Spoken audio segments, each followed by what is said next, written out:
Так, снова вышло. Пробачьте, 14 листопада. Ну, ну,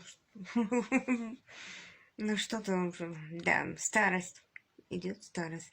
Через 3 года уже 60. Почти через 3 года 60. Дякую еще раз за подписку. Мира добра. Что-то так. Пойду. Яичницу. Знаете, яичницу полюбила. То есть я ее всегда любила, но я сдала анализы на холестерин. Холестерин у меня норма. Долго не было нормы. Поэтому на морозе такому же хочется яичницу с каким-то салом. Усім добра.